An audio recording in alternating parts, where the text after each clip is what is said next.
What is net neutrality? Net neutrality is the equal treatment of all data, just like these data packets. Net neutrality means that users like us should decide which devices, software, services and websites are used. I'm different. Net usage should be open and without any third party telling us what will and won't work. Why should you care? Because it is an awesome thing from which you benefit every day, and because this awesome thing is currently endangered. A neutral network shows no discrimination towards the sender, content, or receiver of sent data packets. It doesn't make any difference which rate the sender and receiver are paying, or what kind of application or protocol sends or receives the packet. Or, in simpler terms, imagine the web as a road on which data packets are moving. This road connects all computers that are connected to the internet. On the crossroads of these streets are routers, which direct the data packets on the right route to their destination. The routers don't care who comes down the road, nor do they care how they look, where they are from, where they want to go, or what content they have with them. This way, I can communicate directly with my friends, even if they're living on a different continent, pay different rates, or have a different provider than me. I can access the internet to visit any website or play any game, no matter who is offering them or where the hosting servers are located.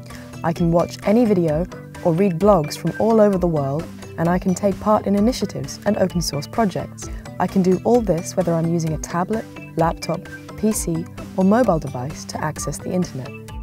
This is what the internet is all about. This is the way we expect it to work. We all benefit, as a community, from these neutral communication networks. They guarantee our access to all available content on the World Wide Web. Because of this system, the network providers have earned billions in the last several years. Net neutrality, an awesome idea for all of us. So, what is the catch? The telecommunication providers now make the claim that these imaginary data roads could experience traffic jams. They want to abolish the concept of net neutrality. Of course, this isn't true. Data networks are not real roads. As we know from the hardware manufacturers of the network infrastructure, there is in fact enormous untapped capacity in the network. Not to mention, operators of content distribution networks tell us that data traffic is unbelievably cheap. Why are telecommunication companies making these claims? For years, our connection providers have been jealously looking at the biggest profit centers of the internet's service providers: content providers, search engines, video platforms, and social networks. They all want their share of these profits as the digital age reduces traditional revenue streams. Now they want not only to transport data, they also want to exert power and control on whatever is offered. So, how do they want to do that? To achieve this, the telecommunication providers have considered splitting the data into categories, or rather castes. The lowest caste of this system would be the regular internet, which would only be available for a limited amount of data and would have to take a back seat to higher castes when being sent through the data network. The highest caste contains content from the net provider, segregated from the internet, and would receive preferential treatment and unlimited access, naturally, all through an extra subscription. Between these two, many other priority levels are possible. For example, a caste for data from social networks that raises a traffic data toll for the social network provider. This, of course, means that the receiver will have to pay for an extra subscription as well. In the same manner, an extra service to provide games for consoles or reading online newspapers could be implemented. They would be separate from the internet, and both the distributor of the service and their customers could be charged for it. Competitive offers would be restricted or blocked. So, how does this work?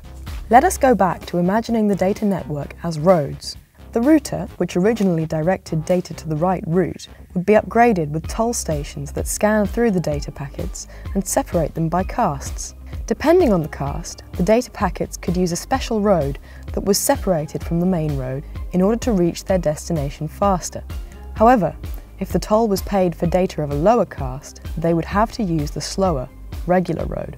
If no payment for the data was made by the sender, it would be assigned to a lower caste and would only be allowed to use the street if it was empty and not too many data packets had passed through the toll station.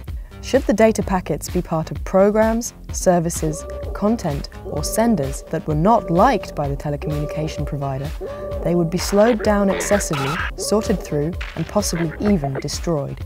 Moreover, if this was not clear, we customers do always pay. no matter if a service provider pays toll as a sender or not.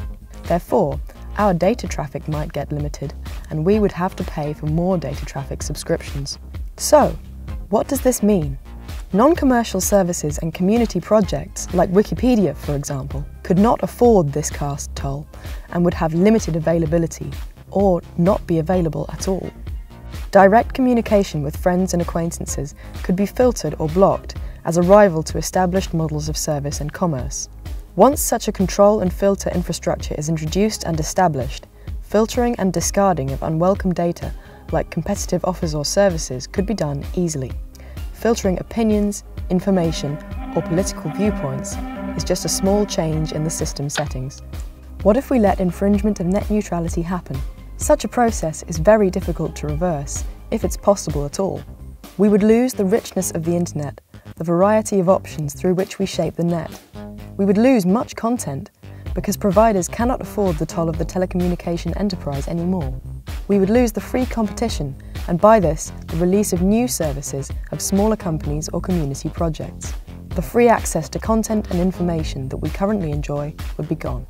There would be a 2, 3, or 4-class model of the internet, or even, not just one internet, but many, and different content would be available in different nets. Think of it like a set of TV channels from a pay TV provider, where in addition to basic programs, there are premium programs that are charged differently depending on the channel. You could only access whatever the providers offered and expected to be profitable. The network operator's regime would severely limit today's freedom of information on the internet, and for this loss, we would have to pay more. However, our providers say that they would never do such a thing. It is just something like a rise in price.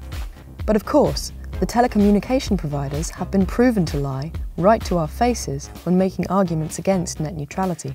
For example, the claim of non-available capacity, or that countries with laws for net neutrality would have a slower internet connection. If they're already lying at this point, why would they tell the truth by promising to build a faster net with the additional money, while claiming they will not sift through our data, even though they need it in order to make the caste system work?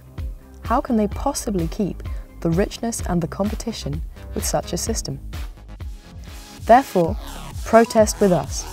Request statutory regulations for net neutrality in your country and in the EU. Demand equal treatment of data. Reject preferential treatment of premium data in exchange for a worse treatment of your personal data.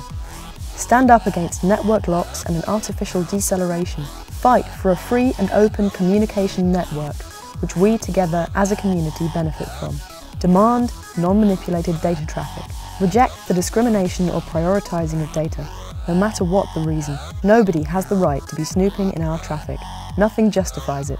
We are all entitled to net neutrality, even in mobile networks. Real net, now and in future.